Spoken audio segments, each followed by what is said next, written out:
So what starts here can indeed change the world. But the question is, what will the world look like after you change it? Well, I'm confident that it will look much, much better. But if you'll humor this old sailor for just a moment, I have a few suggestions that may help you on your way to a better world. And while these lessons were learned during my time in the military, I can assure you that it matters not whether you ever served a day in uniform. It matters not your gender, your ethnic or religious background, your orientation, or your social status. Our struggles in this world are similar, and the lessons to overcome those struggles and to move forward, changing ourselves and changing the world around us, will apply equally to all. I've been a Navy SEAL for 36 years, but it all began when I left UT for basic SEAL training in Coronado, California. Basic SEAL training is 6 months of long, torturous runs in the soft sand, midnight swims in the cold water off San Diego, obstacle courses, unending calisthenics, days without sleep, and always being cold, wet, and miserable. It is 6 months of being constantly harassed by professionally trained warriors who seek to find the weak of mind and body and eliminate them from ever becoming a Navy SEAL. But the training also seeks to find those students who can lead in an environment of constant stress, chaos, failure, and hardships. To me, basic SEAL training was a lifetime of challenges crammed into 6 months. So here are the 10 lessons I learned from basic SEAL training that hopefully will be of value to you as you move forward in life. Every morning in SEAL training, my instructors, who at the time were all Vietnam veterans, would show up in my barracks room, and the first thing they'd do was inspect my bed. If you did it right, the corners would be square, the covers would be pulled tight, the pillow centered just under the headboard, and the extra blanket folded neatly at the foot of the rack.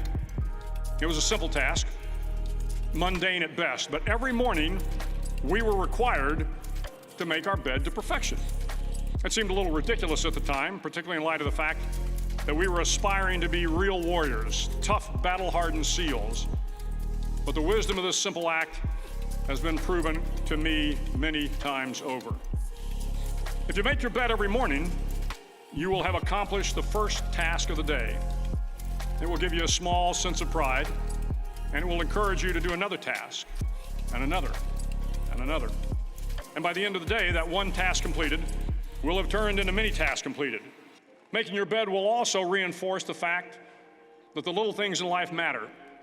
If you can't do the little things right, you'll never be able to do the big things right. And if by chance you have a miserable day, you will come home to a bed that is made, that you made. And a made bed gives you encouragement that tomorrow will be better. So if you want to change the world, start off by making your bed. During SEAL training, the students are all broken down into boat crews. Each crew is 7 students, 3 on each side of a small rubber boat, and 1 coxswain to help guide the dinghy. Every day, your boat crew forms up on the beach and is instructed to get through the surf zone and paddle several miles down the coast. In the winter, the surf off San Diego can get to be 8 to 10 feet high, and it is exceedingly difficult to paddle through the plunging surf unless everyone digs in. Every paddle must be synchronized to the stroke count of the coxswain. Everyone must exert equal effort, or the boat will turn against the wave and be unceremoniously dumped back on the beach. For the boat to make it to its destination, everyone must paddle. You can't change the world alone. You will need some help. And to truly get from your starting point to your destination takes friends, colleagues, the goodwill of strangers, and a strong coxswain to guide you. If you want to change the world, find someone to help you paddle.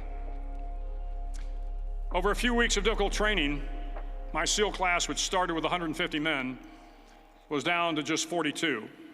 There were now 6 boat crews of 7 men each. I was in the boat with the tall guys, but the best boat crew we had was made up of the little guys, the Munchkin crew, we called them. No one was over 5'5". The Munchkin boat crew had 1 American Indian, 1 African American, 1 Polish American, 1 Greek American, 1 Italian American, and 2 tough kids from the Midwest. They out-paddled, outran, and outswam all the other boat crews. The big men in the other boat crews would always make good-natured fun of the tiny little flippers the Munchkins put on their tiny little feet prior to every swim. But somehow these little guys from every corner of the nation and the world always had the last laugh, swimming faster than everyone and reaching the shore long before the rest of us. SEAL training was a great equalizer. Nothing mattered but your will to succeed, not your color, not your ethnic background, not your education, not your social status. If you want to change the world, measure a person by the size of their heart, not by the size of their flippers.